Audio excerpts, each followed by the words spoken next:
આપણે ધોરણ 5માં આસપાસમાં 23મો પાઠ અમે ગુજરાતી ભણતા હતા, કે જેમાં આપણે અમે ગુજરાતી જય જય ગરવી ગુજરાત નર્મદ દ્વારા લખિત એક કવિતા હતી, જેનું આપણે પઠન અને આપણે ગીત છે તે સાંભળ્યું હતું. તો અને ત્યારબાદ આપણે થોડીક એવી સમજૂતી મેળવી હતી. હવે આપણે પાઠ છે તે આગળ વધારીએ. તો મિત્રો, આપણે અહીં જે ભવ્ય અને મૈત્રી છે એ બંને ગીત ગાય છે, જય જય ગરવી ગુજરાત, તે આપણે સમજ્યા હતા. હવે આપણે આગળ વધીએ પાઠમાં.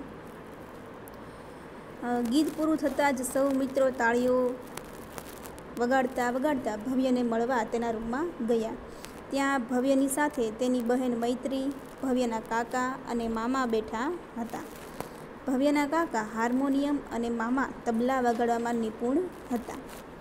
સૌ મિત્રોના અવાજથી ભવ્ય પણ ખુશ થઈ ગયો. ભવ્યના મિત્ર જયે કાકાને પૂછ્યું. ભવ્યનો એક મિત્ર છે જય, એ ભવ્યના કાકાને પૂછે છે, કાકા, આ કયું ગીત હતું? મેં પહેલી જ વાર સાંભળ્યું. કાકાએ સવિસ્તર જવાબ આપ્યો. એટલે સવિસ્તર એટલે કે ખૂબ જ વિસ્તારપૂર્વક જવાબ આપ્યો. આ ગીત આપણા ગુજરાતની ઓળખ અને ગુજરાતનું ગૌરવ વધારનાર ગીત છે. એટલે કે આપણું ગુજરાત રાજ્ય છે એનું ગૌરવ વધારનારું ગીત છે. આ ગીતમાં ગુજરાત રાજ્યની ભૌગોલિક સ્થિતિ અને વિશિષ્ટતાઓનું વર્ણન ખૂબ જ સુંદર રીતે કરવામાં આવ્યું છે. ગુજરાત રાજ્યની સ્થાપના, મિત્રો તમે પેન અને પાઠ્યપુસ્તક લઈને બેઠા હોય તો તમે અંડરલાઇન કરજો. 1 મે 1960ના રોજ થઈ હતી. કે ગુજરાત રાજ્યની સ્થાપના 1 મે 1960ના રોજ થઈ હતી. હાલમાં ગાંધીનગર તેનું પાટનગર છે. એટલે ગુજરાત રાજ્યનું પાટનગર હાલમાં કયું છે? તો કે ગાંધીનગર છે. મિત્રો, જ્યારે આપણા ગુજરાત રાજ્યની સ્થાપના થઈ હતી ત્યારે આપણું પાટનગર છે તે અમદાવાદ હતું.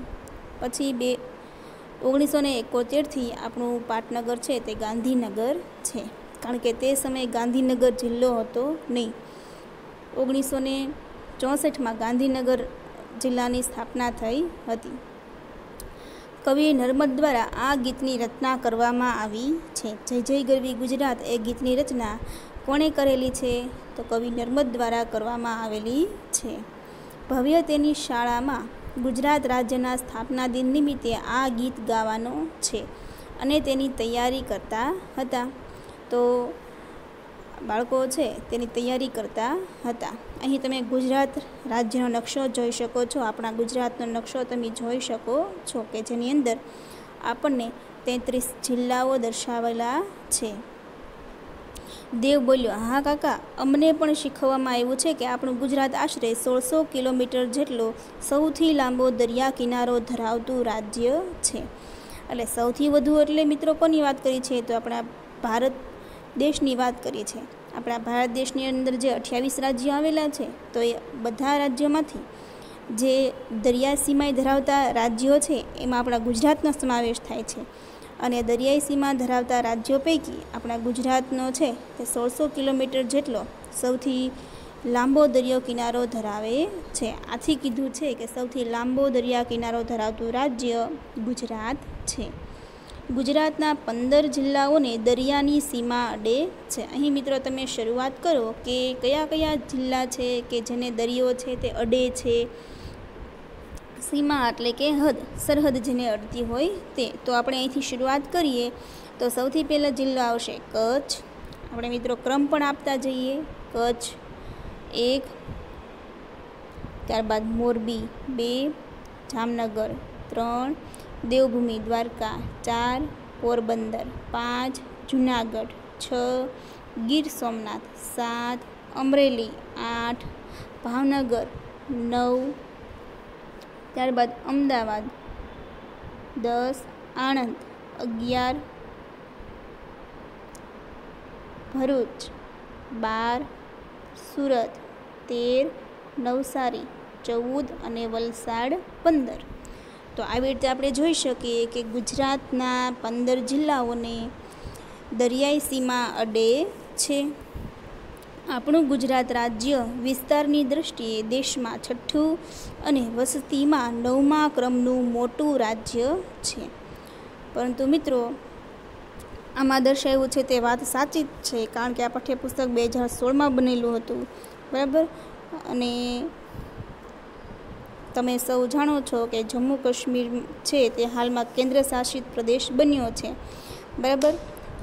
પહેલાં રાજ્ય હતું, પરંતુ હાલમાં કેન્દ્ર શાસિત પ્રદેશ બન્યો છે. અને તેમાંથી એટલા માટે જમ્મુ કાશ્મીર જે છે તે નાનું બની ગયું છે. લેહ છે તે અલગ કેન્દ્ર શાસિત પ્રદેશ છે તે બન્યો છે. એટલા લદ્દાખ અલગ કેન્દ્ર શાસિત પ્રદેશ બનેલ છે. એટલે કે જમ્મુ કાશ્મીર જે છે એના 2 ભાગ પડ્યા. આથી મિત્રો આપણું ગુજરાત રાજ્ય છે તે એક ક્રમ આગળ આવીને હાલમાં 5મું, હવે વિસ્તારની દ્રષ્ટિએ દેશમાં 5મો ક્રમ આવે છે અને વસ્તીમાં 9મા ક્રમનું મોટું રાજ્ય છે.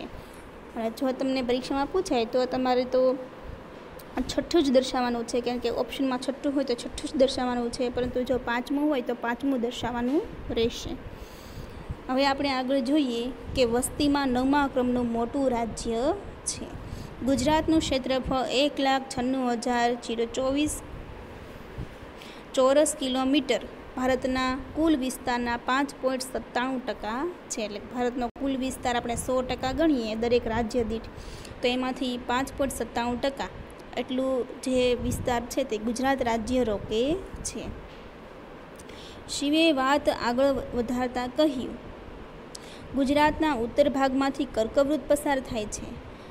અહીં આપણે જોઈ શકીએ છીએ કે આ ગુજરાતનો ઉત્તર ભાગ છે. તમને બધાને ખબર છે દિશા વિશે, બરાબર. અહીંયા ઉત્તર લખ્યું છે એટલે આ ઉત્તર ભાગ છે, આ દક્ષિણ ભાગ છે, આ પશ્ચિમ ભાગ છે અને આ પૂર્વ ભાગ છે. તો ઉત્તરમાંથી તમે સૌ અહીંયા આ લાઈન જે છે તે જોઈ શકો છો કે અહીંયાથી કર્કવૃત પસાર થયેલું આપણને જોવા મળે છે.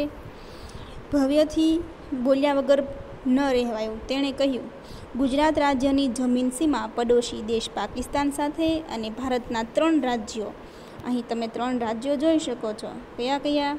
તો કે એક રાજસ્થાન, મધ્યપ્રદેશ અને મહારાષ્ટ્ર. અને દેશ કીધો હોય તો પાકિસ્તાન, બરાબર. ભારતના 3 રાજ્યો રાજસ્થાન, મધ્યપ્રદેશ અને મહારાષ્ટ્ર સાથે જોડાયેલી છે. આ ઉપરાંત ગુજરાત ભારતનું એકમાત્ર એવું રાજ્ય છે જે 2 અખાત એટલે કયા કયા અખાત? તો કે કચ્છનો અખાત અને ખંભાતનો અખાત. અહીં તમે જોઈ શકો છો નકશામાં, આવી રીતે 2 અખાત ધરાવે છે. ત્યારબાદ આપણે જોઈએ આગળ કે પાના નંબર 256 નકશામાંથી નીચેના પ્રશ્નના જવાબ શોધીને લખો. તો મિત્રો, આ દરેક પ્રશ્નના જવાબ તમારે પાઠ્યપુસ્તકની અંદર જ હોમવર્કમાં લખવાના છે. એમાં સૌથી પહેલાં છે ગુજરાત રાજ્યમાં કુલ કેટલા જિલ્લા છે? તો તમારે દરેક જિલ્લા છે એ ગણી લેવાના છે, બરાબર, અને તમારે લખવાના છે. ગુજરાત રાજ્યમાં વિસ્તારની દ્રષ્ટિએ સૌથી મોટો જિલ્લો કયો છે? તો તમે સૌ જોઈ શકો છો કચ્છ છે, બરાબર. ગુજરાત રાજ્યમાં વિસ્તારની દ્રષ્ટિએ સૌથી નાનો જિલ્લો કયો છે? તો એ તમારે શોધવાનું છે. કર્કવૃત પસાર થતું હોય તેવા ગુજરાતના કોઈ પણ 3 જિલ્લાના નામ લખો. તો તમારે 3 જિલ્લાના નામ 1, 2, 3 એવી રીતે અહીં લખવાના રહેશે. વેદ થોડો ખચકાઈને બોલ્યો, મામા, ગીતમાં મહી, તાપી અને નર્મદા નદીઓના જ નામ છે, તેના સિવાયની બીજી કઈ કઈ નદીઓ ગુજરાતમાં વહે છે? એટલે આપણે જે આગળ ગીત જોયું હતું તેમાં મોટી મોટી જે નદીઓ હતી, મહી, તાપી અને નર્મદા, એના જ નામ છે. તો આ સિવાય આપણા ગુજરાત રાજ્યમાં બીજી નદીઓ પણ છે. તો એ બીજી નદીઓ કઈ કઈ છે એના વિશે પૂછે છે.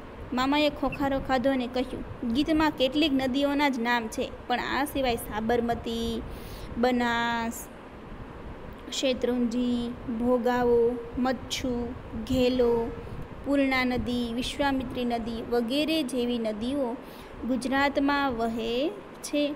સામાન્ય રીતે નદીઓ સાગરને મળતી હોય છે. તો મિત્રો, આ ખૂબ જ તમને જાણવા જેવું છે કે સામાન્ય રીતે નદીઓ છે તે છેલ્લે અંતે કોને મળે છે? તો કે સાગર, એટલે જે મહાસાગર હોય એને મળે છે. અહીં તમે નકશામાં પણ જોઈ શકો છો અરબ સાગર છે, બરાબર. તો નદીઓ છે ત્યાં મળતી હોય છે.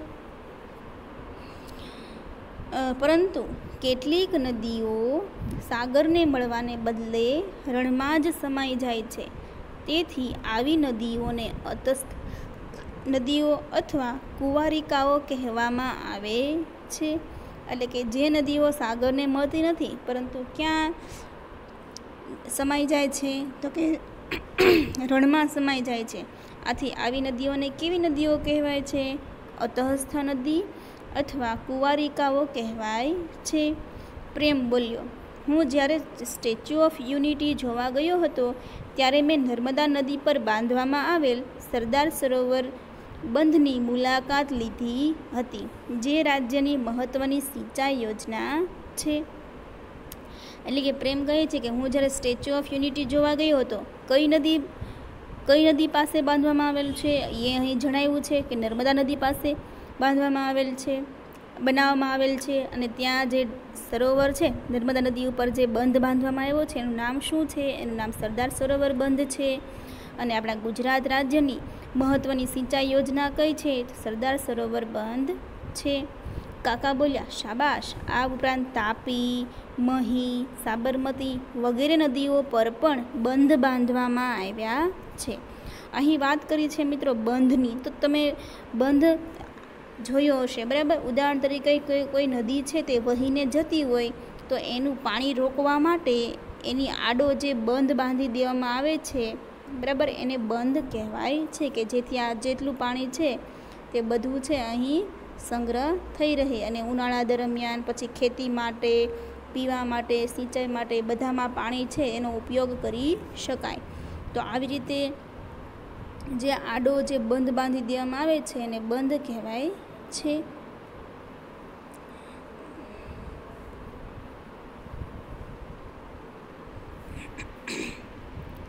હવે મિત્રો ફરી તમારે અહીં આપણે જોઈએ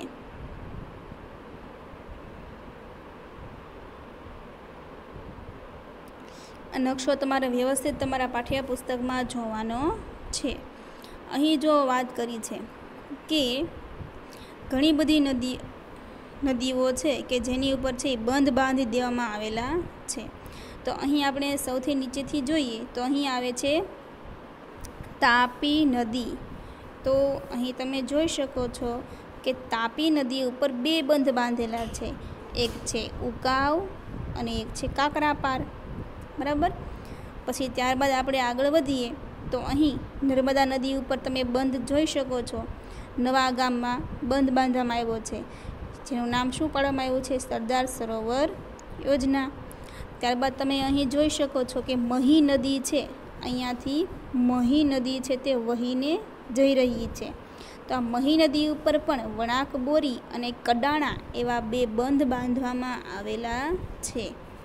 ત્યારબાદ તમે અહીં જોઈ શકો છો કે બનાસ નદી છે તે વહી રહી છે, એની ઉપર અહીં દાંતીવાડા બંધ છે તે બાંધવામાં આવેલ છે. ત્યારબાદ મચ્છુ નદી પર પણ બંધ બાંધવામાં આવેલ છે. ભાદર નદી પર પણ બંધ બાંધવામાં આવેલા છે. અહીં શેત્રુંજી નદી પર પણ બંધ બાંધવામાં આવેલ છે કે જેથી એનું પાણી રોકીને એનો ઉપયોગ કરી શકાય. તો હવે આપણે જોઈએ નકશો તમે જોઈ લીધો. હવે આગળ ફરી વખત તમને હોમવર્ક મળવાનું છે કે આગળના નકશામાંથી નીચેના પ્રશ્નના જવાબ શોધીને લખો. પ્રકરણમાં આપેલ નદીઓ સિવાયની ગુજરાતની નદીઓની યાદી બનાવો. તો આ સિવાય પણ ગુજરાતની નદીઓ જે છે એ તમારે નકશામાં જોઈને લખવાની રહેશે. 5 નદીના નામ લખો તો પણ ચાલશે. અતઃસ્થ નદીઓની યાદી બનાવી તેનું અંતિમ સ્થાન લખો. હવે અંતિમ સ્થાન અહીં તમે નકશામાં જોઈ શકો છો, બરાબર, કે અહીં આપણે જોઈએ છીએ કે અતઃસ્થ નદીઓ કે જે સાગરને નથી મળતી. તો અહીંથી તમે આરાસુરના ડુંગરમાંથી જે બનાસ નદી નીકળે છે, બરાબર, પછી અહીંથી જે સરસ્વતી નદી છે અને અહીં છે રૂપેણ નદી. તો આ ત્રણેય નદીઓ જે છે તે અહીં આવેલા કચ્છના નાના રણને મળે છે. એટલા માટે તે સાગરને મળતી નથી અને રણમાં સમાઈ જાય છે. એટલા માટે તેને અતઃસ્થ નદી તરીકે ઓળખવામાં આવે છે. હવે આગળ જોઈએ કે રાજ્યની સિંચાઈ યોજનાઓ તથા તે નદી કઈ તથા તે કઈ નદી પર બાંધવામાં આવેલ છે તે વિગતે લખો. મિત્રો વિગતે લખવાનું છે, માટે તમારે નોટબુકની અંદર આ લખવું પડશે. તો આપણે આગળ વાત કરી હતી ને કે મહી નદી ઉપર કડાણા વળાંક બોરી બંધા, એવી રીતે તમારે લખવાનું રહેશે. ગુજરાતના ડુંગરાળ વિસ્તારો વિશે માહિતી એકત્રિત કરીને વર્ગમાં રજૂઆત કરો. મિત્રો એટલે આ તમારે કોઈ રજૂઆત કરવાની નથી, માટે તમારા છેલ્લો પ્રશ્ન છે એ કરવાનો નથી. હા, તમારે માત્ર નકશામાં જોવું હોય તો ડુંગરાળ પ્રદેશ તમને જે ખબર હોય તમે જોઈ શકો છો, યાદી તમે જાતે તૈયાર કરી શકો છો, પરંતુ આપણે ક્યાંય અત્યારે રજૂ કરવાનું નથી. તો મિત્રો અહીંયા સુધી આપણે છે તે પાઠ આપણે અટકાવીએ અને આપણે જ્યારે ફરી વખત મળીશું ત્યારે આપણે પાઠ છે તે આગળ વધારીશું. ત્યાં સુધી મિત્રો તમને PDF તરીકે જે સ્વાધ્યાય પોથી પૂરવા માટે મળે છે તે તમારે ઘરે પૂરવાની રહેશે, બરાબર. અને પાઠ્યપુસ્તકમાં જે તમને હોમવર્ક મળે છે એ પણ તમારે લખવાનું રહેશે, જેથી તમે આપણા ગુજરાત રાજ્ય વિશે નવી નવી વિગતો જાણી શકો અને પાઠ્યપુસ્તક પ્રમાણે તમે જે સ્વાધ્યાય પોથી પૂરો છો એમાં પણ તમે બધી જાણકારી મેળવી શકો. તો સારું મિત્રો, ફરી મળશું, ત્યાં સુધી આવજો. જય હિન્દ, જય ભારત.